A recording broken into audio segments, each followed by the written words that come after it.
December নিয়ে কথা হবে আর কলকাতাতে থেকে পার্ক স্ট্রিট নিয়ে কথা হবে না, সেটা একরকম অসম্ভব। তাই আজকের ব্লগটা পার্ক স্ট্রিট আর ক্রিসমাস কার্নিভাল নিয়ে।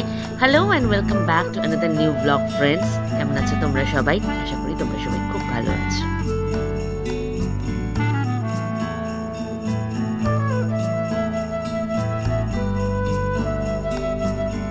ক্রিসমাস এবং নিউ ইয়ার উপলক্ষে প্রত্যেক বছরই পার্ক স্ট্রিট এইভাবে আলোর মালায় সেজে ওঠে। আর সেই আলোর মালায় সুসজ্জিত পার্ক স্ট্রিটকে দেখতে বহু মানুষ এখানে এই সময় প্রতি বছর ভিড় জমায়। যারা তোমরা কলকাতায় থাকো না তাদের জানিয়ে রাখি যে এই সময় প্রচণ্ড এখানে ভিড় হয় এবং প্রায় তিল ধারণের জায়গা থাকে না। স্পেশালি এই বিশেষ দিনগুলো যেমন Christmas, new year's eve, Christmas eve, এই সময়গুলো, তো সেই সময় আসার তো প্রশ্নই উঠছে না। কিন্তু আমরা প্রায় প্রত্যেক বছরই তার আগে কোনো একটা দিনে এই সুসজ্জিত পার্ক স্ট্রিটকে দেখতে চলে আসি। আর এই সময় এখানে আরেকটা অ্যাট্রাকশন হচ্ছে ক্রিসমাস কার্নিভাল, যেটা মূলত অ্যালেন পার্কেই হয়, কিন্তু পার্ক স্ট্রিটের ফুটপাতেও এই সময় বিভিন্ন রকমের স্টল বসে। তো চলো তারই কিছু মুহূর্ত তোমাদের সাথে শেয়ার করলাম।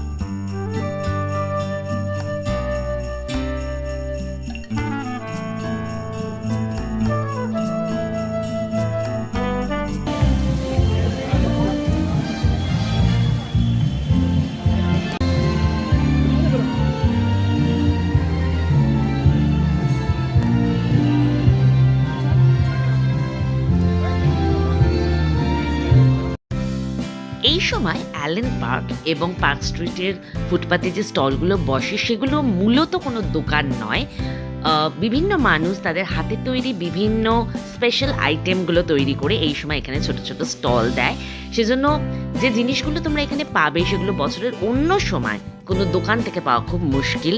যে সেখানে যেরকম সুস্বাদু বিভিন্ন ধরনের হাতে তৈরি খাবার রয়েছে, তেমনি ক্রিসমাস গুডিজ রয়েছে বিভিন্ন রকম। দেখো এখানে বিভিন্ন রকম গুডিজ রয়েছে, ক্যান্ডেলস রয়েছে, রোজ কুকিজ যেটা ক্রিসমাসের সাথে ওতপ্রোতভাবে যুক্ত, বিভিন্ন রকম হোমমেড কেক, বিভিন্ন রকমের ডেলিকেসি রয়েছে এখানে, যেগুলো একমাত্র তোমরা এই সময় এখানেই পাবে। এছাড়া বিভিন্ন হ্যান্ডমেড সোপ রয়েছে, পারফিউম রয়েছে, সেগুলোও তোমরা এখান থেকে কালেক্ট করতে পারো তোমাদের পছন্দ অনুযায়ী।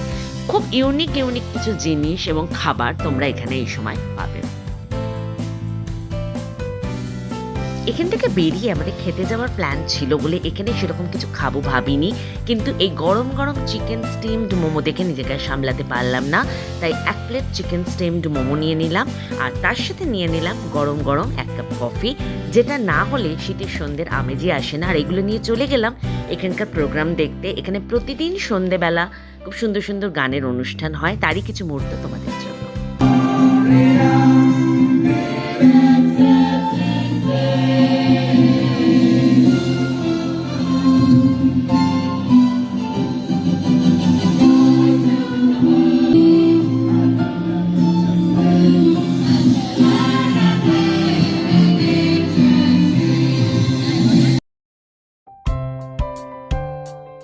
অ্যালেন পার্কে খুব সুন্দর কিছুটা মুহূর্ত কাটিয়ে আমরা এবার এখান থেকে বেরিয়ে পড়লাম। তো চলো তোমাদের এবার নিয়ে যাই যে পার্ক স্ট্রিটের ফুটপাতে এই সময় কীরকম স্টল বসে। এখানেও দেখো বিভিন্ন ধরনের খাবারের স্টল রয়েছে, জিনিসপত্রের স্টল রয়েছে।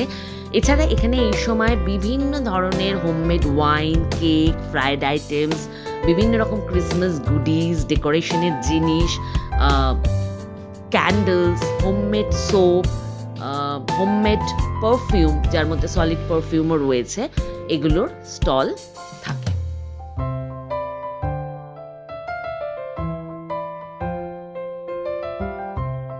পার্ক স্ট্রিটের অনেক পরিবর্তন ঘটেছে, কিন্তু এর ঐতিহ্য এখনো শেষ হয়ে যায়নি, কারণ আজও এখানে স্বমহিমায় দাঁড়িয়ে রয়েছে অক্সফোর্ড বুক স্টোর, ফ্লোরিস, যে জায়গাগুলোতে আমি ছোটবেলায় আসতে ভালোবাসতাম, এখনো আসতে ভালোবাসি, যার সাথে আমার ছোটবেলার অনেক স্মৃতি, অনেক সুন্দর মুহূর্ত জড়িয়ে রয়েছে, আর আমার মেয়েও আসতে ভালোবাসে।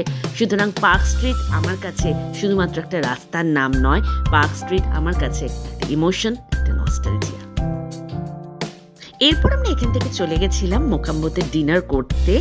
আর যেহেতু আমরা পার্ক স্ট্রিটে একটু তাড়াতাড়ি পৌঁছে গেছিলাম, আমাদের পার্কিং পেতে যেরকম অসুবিধে হয়নি, সেরকম মোকাম্বোতে গিয়ে জায়গা পেতেও কোনো অসুবিধে হয়নি। কারণ তোমরা অনেকেই জানো যে এই সময় মোকাম্বো, পিটার ক্যাট এরকম রেস্টুরেন্টগুলোতে জায়গা পাওয়া প্রায় অসম্ভব।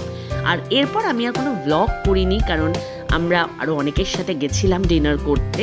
তো সেদিনের কিছু বিশেষ মুহূর্তের ছবি রইল তোমাদের জন্য।